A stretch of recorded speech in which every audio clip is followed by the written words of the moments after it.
Hello, welcome to my channel. I'm Steve Sklar, your host, and today's investment topic is GameStop.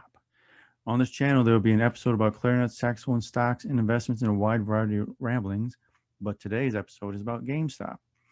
If you've watched any news at all lately, you've heard of GameStop.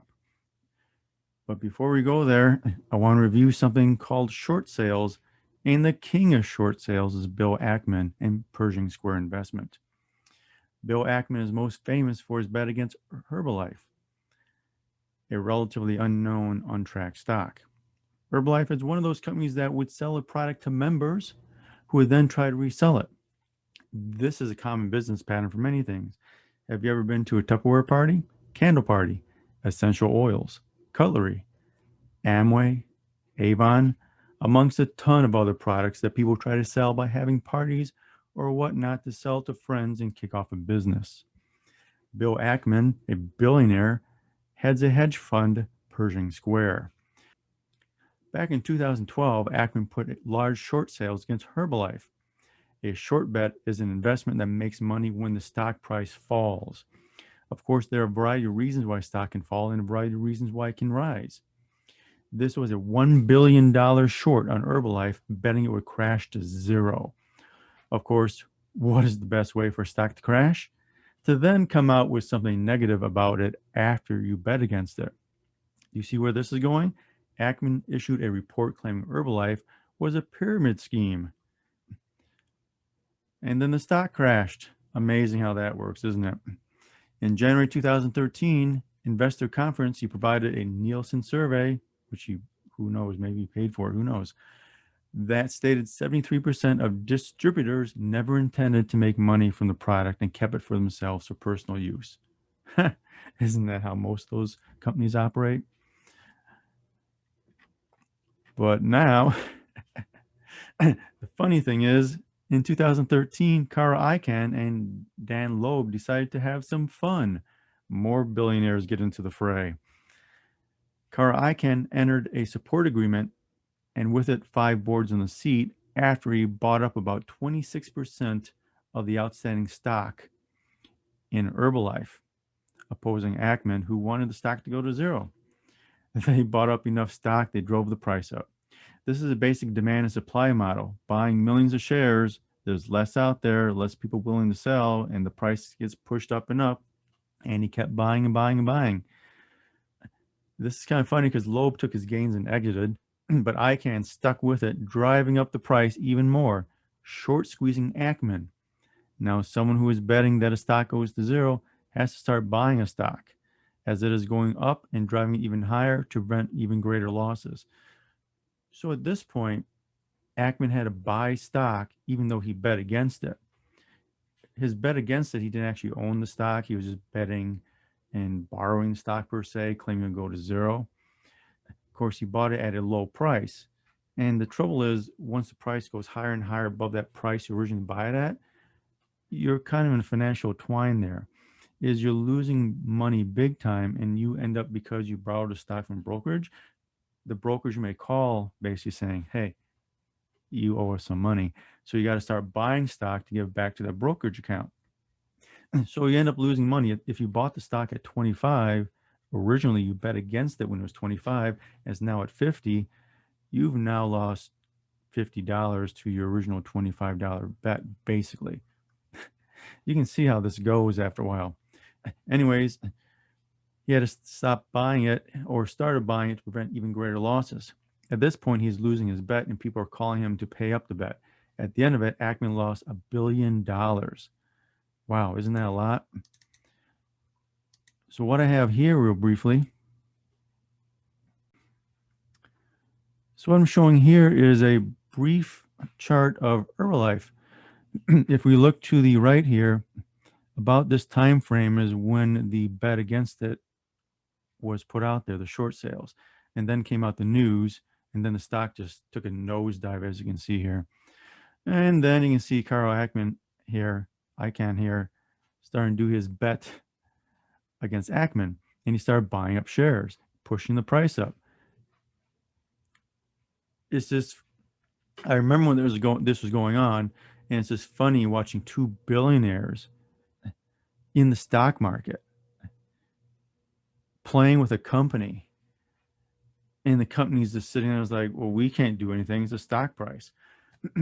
And they're just battling against each other, just seeing who can beat each other up, who can lose more money. It's just, two billionaires doing it seems to be no problem in the marketplace. But when GameStop, where you got a load of people going against a hedge fund, then there's a problem.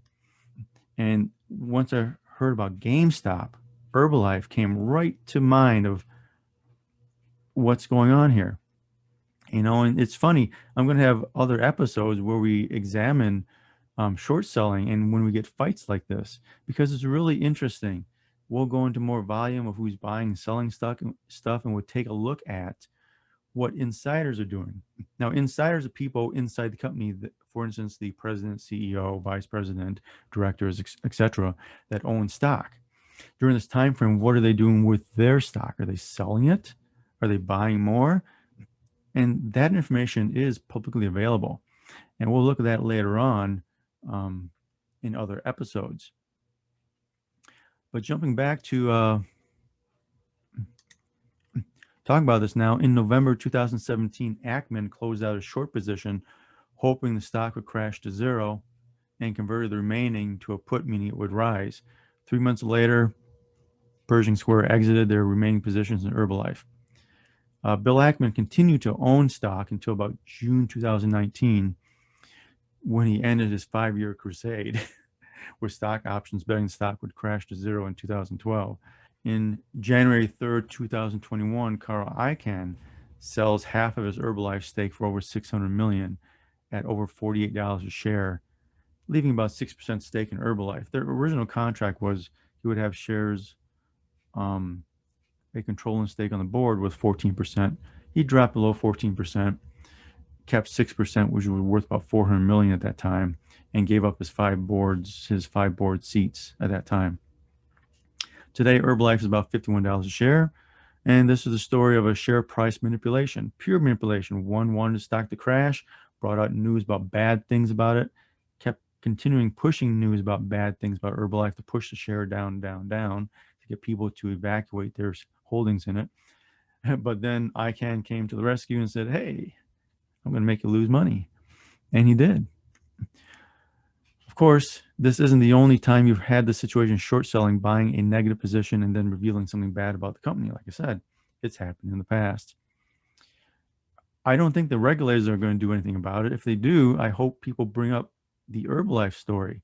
It's a interesting one-on-one fight and price manipulation over the stock.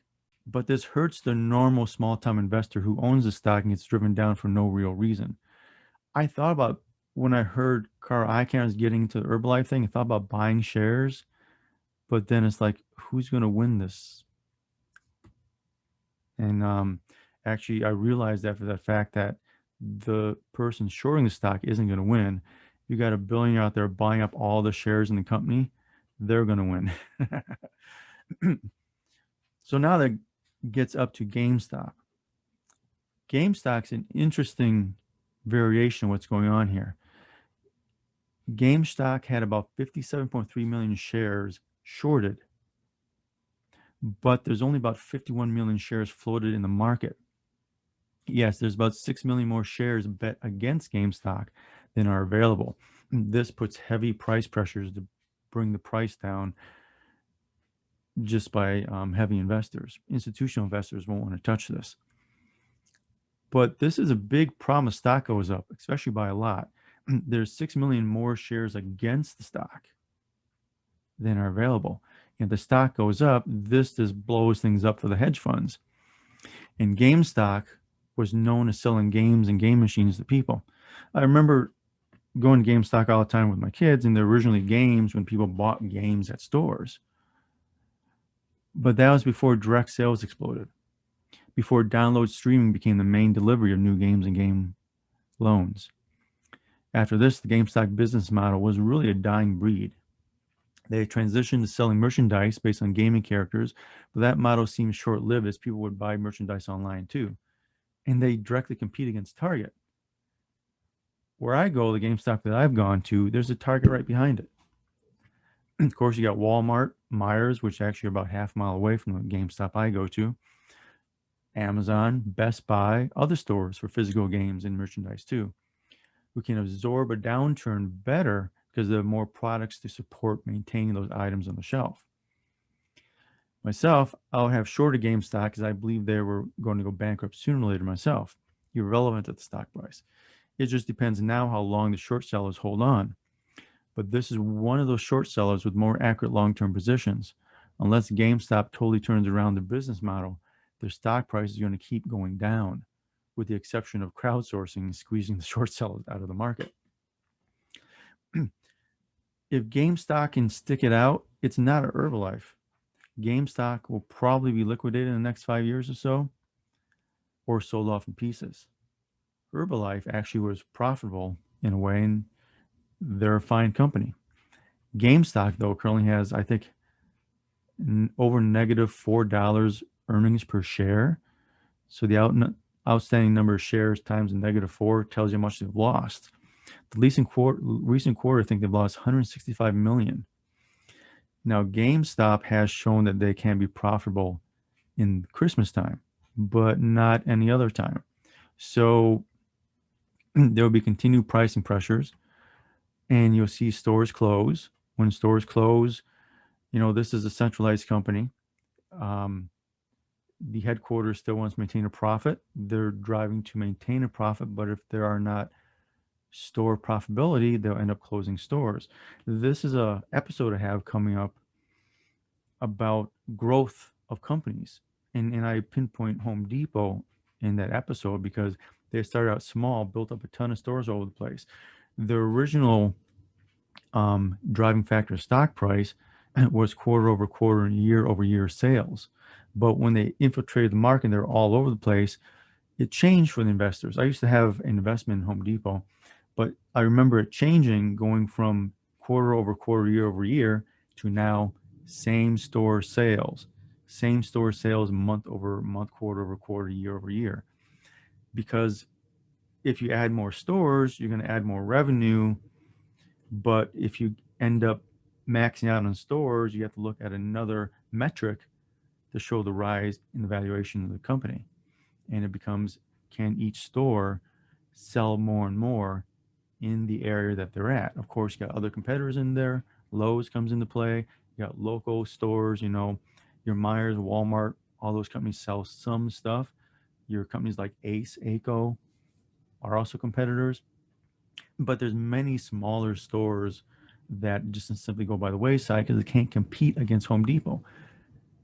GameStop is different. They've already expanded as much as they can. Now there's so many pricing pressures and competitive pressures, online streaming downloads, that they're just now shrinking. And really, like I said, I'm pretty sure 5 years, they'll probably be bankrupt or sold off, resold someplace. And this also brings up another thing. With GameStop stock, with the stock going up, this brings up momentum buyers because the price swings can make you money. And this is a volatile situation that people learn to play. This is something I do personally. This is how I actually make a lot of money here and there. And I have an episode coming up of short-term momentum buying. Not in this particular situation because I believe GameStop will end up being bankrupt sooner or later. And when people get out of the stock, it's just going to be an avalanche. And it's just going to go bouncing off of zero someplace. Now, at that point, when it hits zero or close to zero, I may end up buying to get the bounce and then sell off and say bye-bye to that. But I do this all the time. Like I said, I've done it with Square, Deutsche Bank, Palantir, which is a new one this year, GE, Chesapeake Energy. Chesapeake Energy was really fun because as their stock was below 1, you had large investors, institutional investors, and inside investors buy up the stock to try to bring up above $1 so they don't get delisted. And I read about it and knew it, so I would buy stock when it's low and watch it go these ebbs and flows, because they would buy in the morning, and between 9 and 11, like clockwork, the stock would get sold off in the afternoon. I'd buy at the end of the day, have it go up the next day, sell it. and did this multiple times. It's kind of funny when you look at this stuff. I also did bouncing momentum stuff on Capital One Financial, and we'll see this in another episode of mine.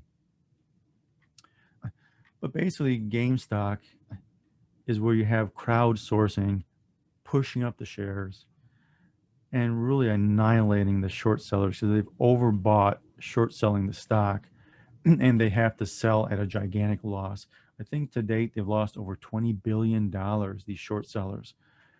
Now, we're going to look at the stock in a second here, but what basically first happened was on January 11th, GameStop added 3 new directors to its board, including the Chewy, the dog treat co-founder, Ryan Cohn, and other digital experience people to the table. So this was a good thing, meaning that they're looking at turning the company around, and that's always good. But of course, you had the heavy short sellers there. This is one reason I kind of stay away from doing short selling, is because companies always want to turn it around. And I look at stocks where companies are working on turning around. So I get price valuations in the stock, like Deutsche Bank is one, or new and upcoming stocks, Square. There's a lot of things out there you can invest in, which to me is a better bet than betting against the stock. But then I mentioned Deutsche Bank, and I wrote it up for a while because a couple years ago they're going to merge with Commerzbank, another German bank, but that fell through. And then they came out with news that they're bringing in new blood, new strategies, turn the company around. That's when I started buying in. The stock started going up and up and up. But then, of course, we get more and more bad news and other things happen, COVID and everything. And luckily I got out of it without actually making money. I did make money, but not as much as I could. Anyways, January 11th, after that, the GameStop stock rose about 13% that day, which is a little bit high, basically having a stock surge. Of course, a couple days later, it rose 57%, then 27%, and then other surges at 10% a couple times, over 50% another day, 93% another day. It just was kind of crazy. So if we take a look at the stock right now, I'm going to bring it up right now.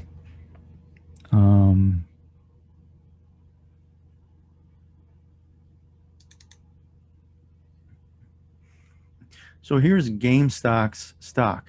This is my Fidelity account. And you can see it really has done nothing.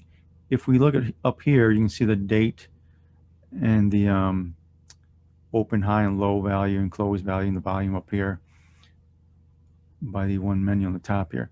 So, down here, this is December 18, 2020.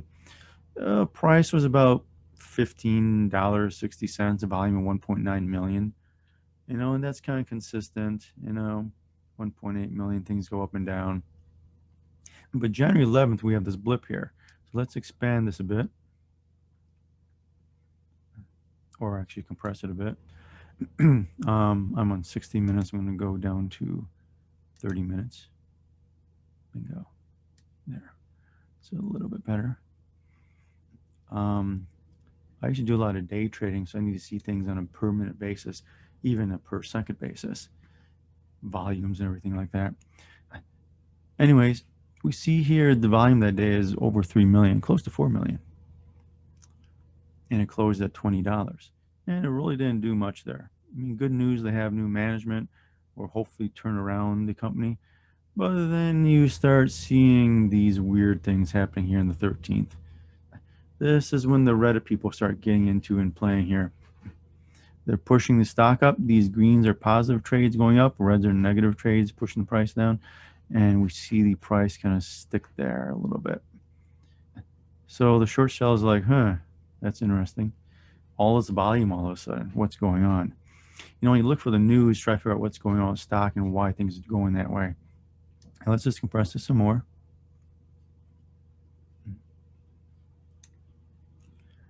Go from 30 minutes to 15 minutes, or 10 minutes. Here we go. And we can start seeing the price volatility. Look at all these buys right here, taking stock out of the game so the price can stay elevated. And you do have some people out there, it's like, wow, this is a good price. People who have been holding it for a while, and then they just sell it. So you get all these sells right here. But the stock still maintains its own right there, which for a stock like GameStop is weird, but yeah, we know what's going on now. And then you get these big buys again, these big buys pushing this price up. And this is taking more and more stock out of the market. So there's less to be sold. So you got your supply and demand is creeping up. Less demand, less supply, and demand is going to really pop in a bit. And you see this, all these buys, people are selling out, making money, or hopefully making money from what they've owned in the past. And right here, the stock is at $87. January 26th is at $87. And look at all these buys right here, pushing the price up. And at some point, the supply is just minimized, and bam, look at this. Price is now up to $294. Volume is 3.5 million. 4 million was the day before, 3.5, and just keeps going. Now look, you see the volume is a lot less than it was up here. That tells me that there's less of a supply there. People are holding their stock, and people are still buying, pushing the price up, just popping it up. And doesn't take much though. See this small volume here, sells. Look at this. This thing's dropped down to 126 from, what was that? 412. And that was just the other day, of course. Look at this volatility in these small volumes now. 300,000 volume, 610,000 volume. Then watch this, 421, next day, poof, up to the top, 653,000 volume that day, and the price jumps up to $345. So people are holding the shares. They bought it all up from January 22nd to the 27th, and now there's not much supply anymore, and people are still buying it. But now you're getting people in there who are selling it, some, not much.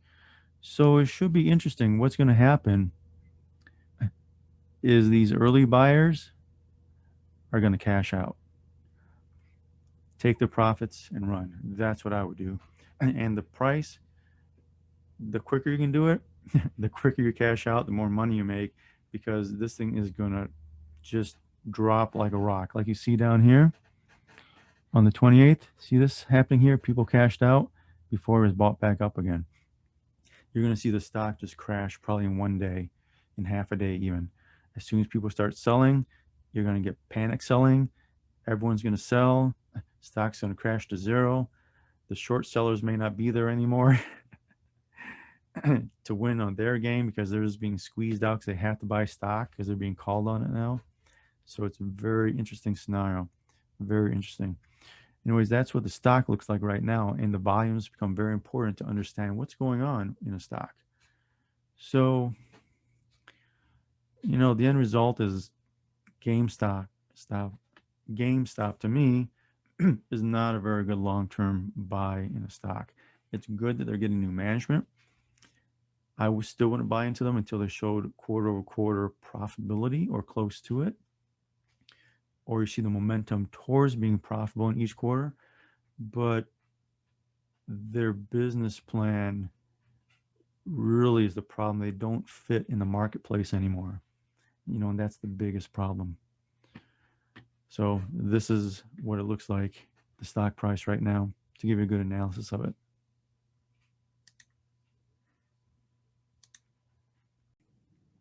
And when this first came out, like I said, it reminded me so much of Herbalife, Ackman, and ICANN. Look it up sometime when you want to read a lot about it. It's an interesting battle in the stock market. Anyways, I want to thank you for listening to my ramblings. Questions or comments, put them down below. You gotta love the knowledge, gotta love life, and gotta love investments. We'll see you next time.